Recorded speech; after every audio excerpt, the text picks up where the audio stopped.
Hello everyone, this is the video tutorial for the parallel plate capacitor.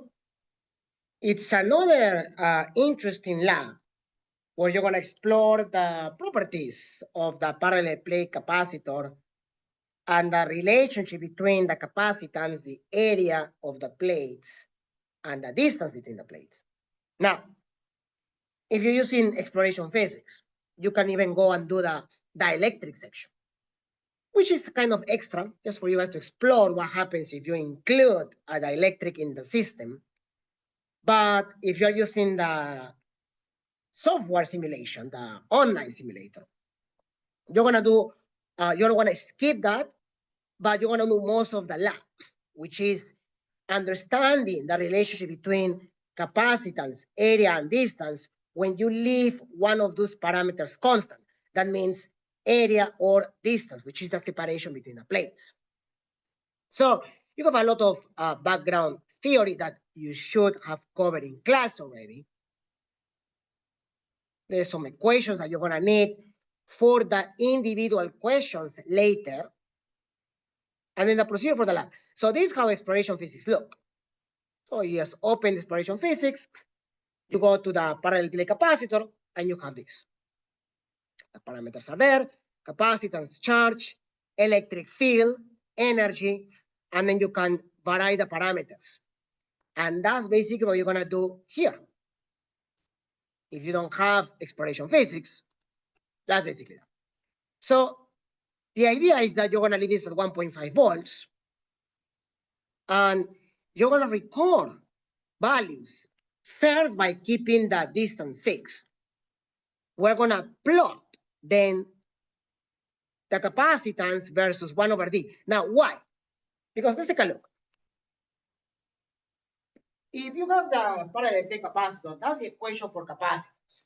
So the capacitance is equal to E naught, which is the electric permittivity of free space, or electric permeability of free space, which is its value, it's a constant. That's actually the fundamental constant of electrostatics. And then you have the area in meters squared and the distance in meters. Be careful with that, because the distances that you're going to be given in the simulation and in exploration physics are in centimeters. So when you plot in Excel, and I'm going to show you that anyway, you have to change it to meters. All right? Now, if I plot C versus 1 over D, like I can rewrite, or I can write this equation like this. E naught area times 1 over D, right? Like, it's a math. It's the same, right? If I plot this versus this, I should get a line with a positive slope, where the slope is E naught area. So if I use the slope of that graph, I should be able to estimate the area. Now, that area is going to be a fixed value in your experiment, in the first part. So you can compare and see how close it was. If you were doing this in person, there would be some levels of uncertainty because of the circuit itself. In a simulation, you're probably going to get negligible, almost 0% error, but still, it's worth studying this, okay? The other day, guys, remember that a lot of the way we work in physics and in science in general is by using nowadays AI, online tools, simulations, software to recreate values, data, to verify and to do computational analysis. So what you're doing is not far from reality. At the end of the day, a lot of scientists, they work from their office, right? Now, of course, we analyze real data, but the analysis is what matters. That's what you're doing, okay? So let's take a look. Let's go here. Look, you can go up to twice in millimeters, so we have to be careful, right? The value capacitance is here. So I want to open Excel, and I'm going to write here capacitance. And what are the units? Picofarads.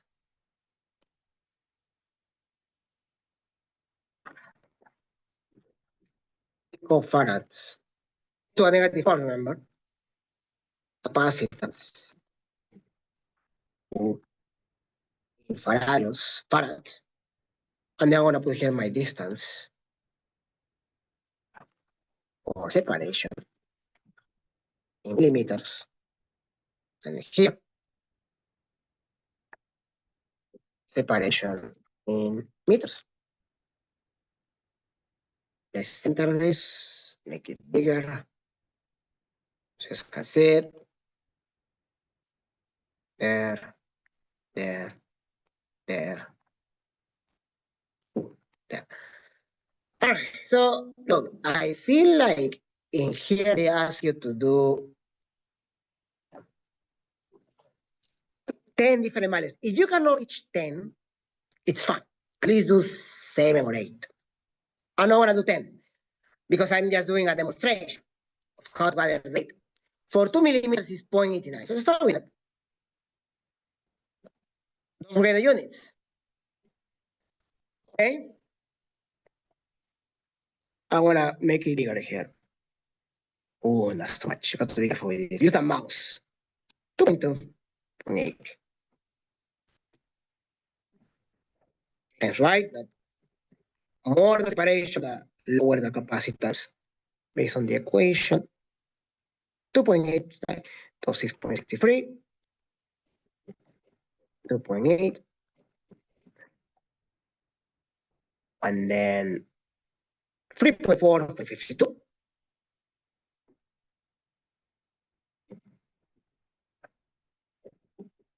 Right?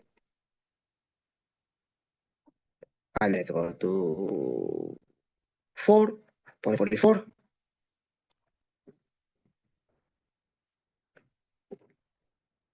Let's divide it half of what I need. So you probably can do 10. Just have to be careful how you gather the data. How do I go to farads?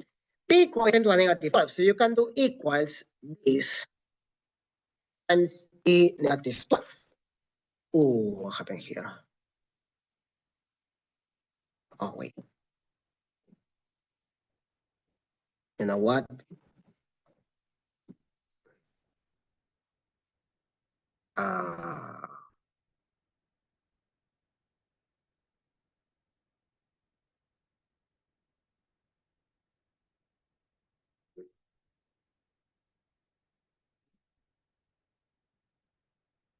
Right, that was boo-boo.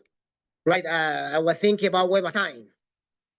So you just divide by 10 to a 12, so that's it. So you see why I create the equation, so I can just drag this. There you are. Okay? Separation is easy. This divided by those. So that's the separation. So now I have the right units. So let's plot it. Well, now, let's move this. You can move this here and move this here. Now, C is in the y-axis.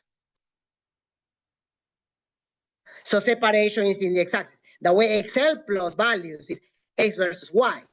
So just do this. Insert, you're gonna do scatter plot. All right.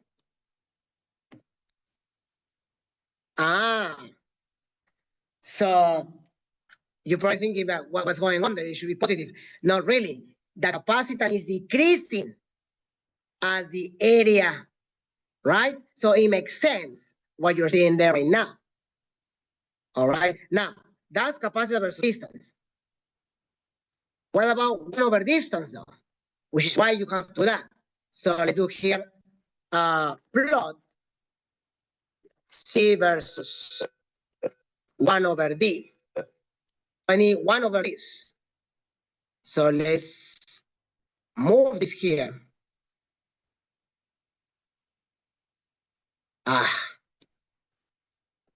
There. So 1 over the separation equals 1 over this. big values now.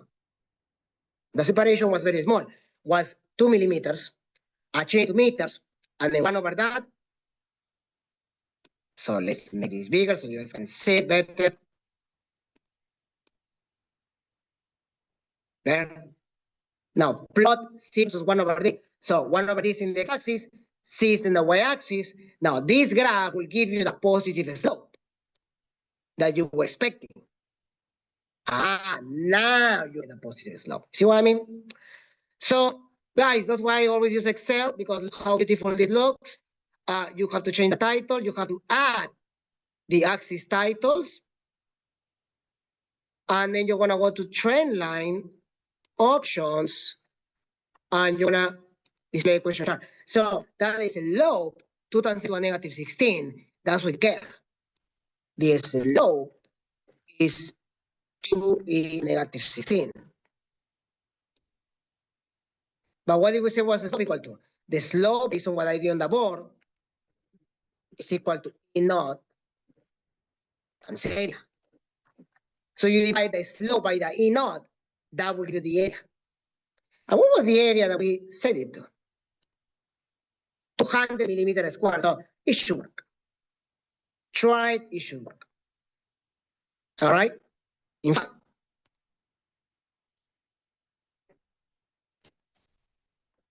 I can go here very quickly so I can show you. Is 2000 to negative 16 to 8.85 is that times 10 to a negative 4. Now, if I want to go to millimeter square, multiply by a million. And of course, I have to divide by 4. 2.5. Wait. That. Okay. So 225. 200. So there is some sort of error, right? So again, the slope divided by I forgot that to a negative 3, but it's 10 to a negative 12 on the bottom, so it's divided by that. That you do the units, right? You have to go from meter squared to millimeter squared. If you want to go from meter squared to millimeter squared, you have to multiply by a million, because in the meter there are 1,000 millimeters. So that's part of the math that you have to do. All right, I just show you what you have to do. Now, why is it a bit off? Well, oh wait.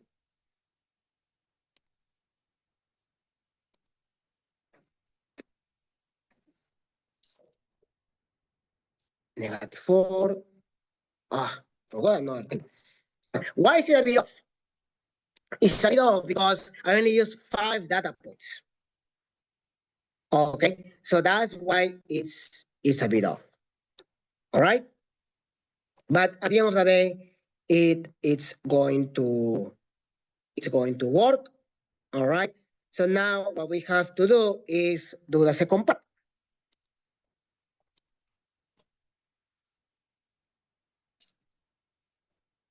Now you're gonna keep the area constant. You're gonna go to 10 volts. Just leave it as 1.5. I can use the same as you had here, almost the same capacitance. So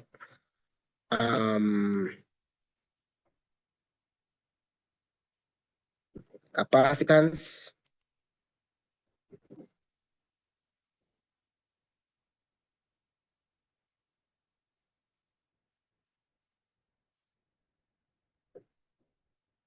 In farad as well, and area. Area in millimeter square. And then, oh yeah, so I'm gonna use this to show you how to go from meter square to millimeter square.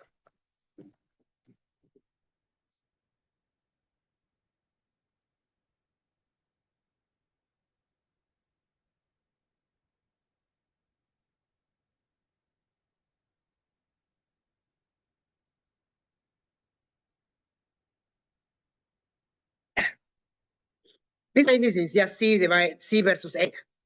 All right. So let's leave a separation. 4 seems fine. 100 to 200. So let's start with 100. 422.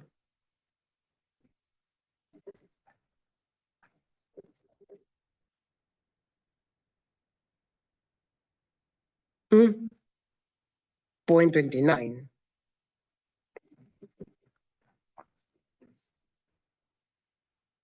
130.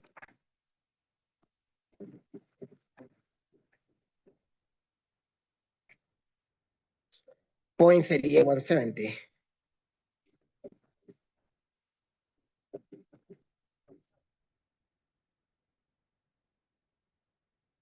0.46 to 10. Notice that I try to keep a good amount of even this, like the points are together. That's why my plot on the first graph we did was like the spread of the points have to be enough so you don't have error. That's why we ask for in that point. Okay. So let's wait.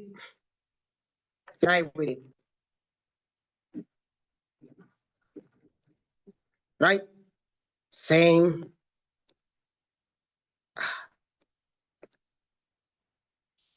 How do you from millimeter square to meter square? 1,000 millimeters is 1 meter, but you have a square. This divided by a million.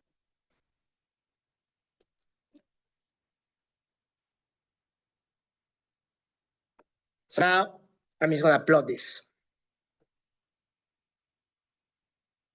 Capacitance over here, always in our units, area here, because area is going to be in the x-axis, capacitance in the y-axis.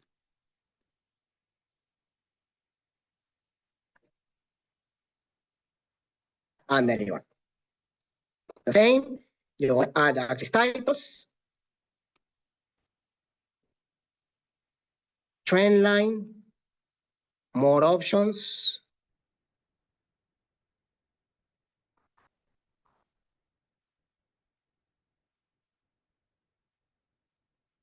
So that's my slope.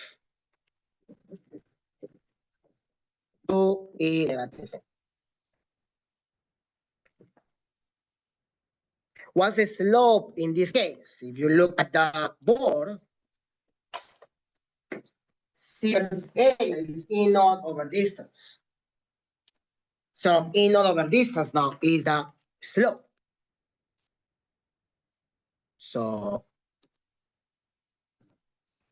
slope is equal to E naught over distance.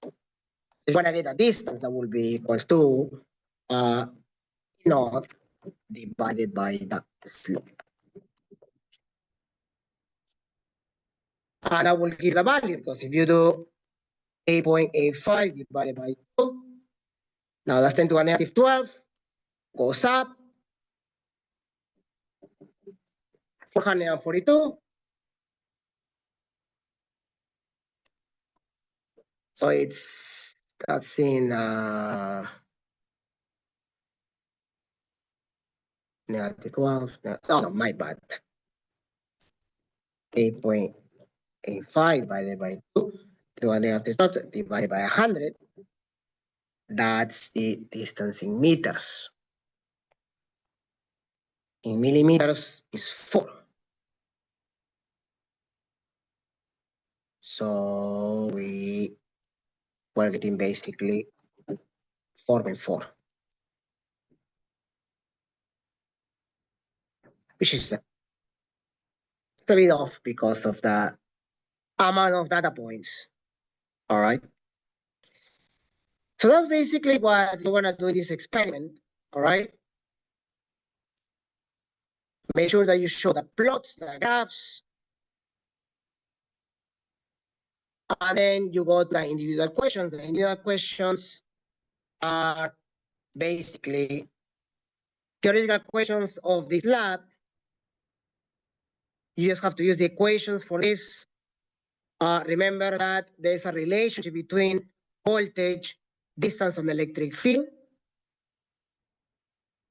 All right, so for the questions,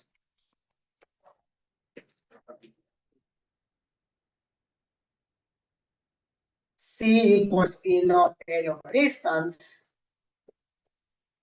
That's the equation for electric field. Now, C equals to Q over V, but also V equals to EV. This is a very simplified version of the equation that you use in electric field mapping, right? We don't have the negative sign because we're dealing with a capacitor. So that's the relation between voltage, electric field, and distance. So if you find the electric field from part A, using this equation, then you can find the voltage. Oh, you have the voltage, you can find the distance. And the electric increases the capacitance by a factor of K. So if you add the dielectric, if you add a dielectric, the new capacitance is the old capacitance by little k. This is the dielectric constant. It's not Coulomb's constant. Huh? That's the dielectric constant, little k is the dielectric constant, right? So it increases the capacitance and it decreases the electric field. Then you just have to use here the equations. This one, guys, is basically what you did in the lab, right? I'm giving you this data. You're gonna find the area, and you have the capacitance. So what you're gonna do here is you're gonna multiply these two to find the area in meters squared. So that's already the area. Change this into faradios. Nanofaradios is 10 to a negative 9, by the way. And then plot it. I already explained this, and then you can find the distance between the planes like we did in the lab. Okay, so that's basically it for this lab. Quite informative. All right. If you have any questions, let me know via email or messages. And have a nice rest of the day, guys. See you all later.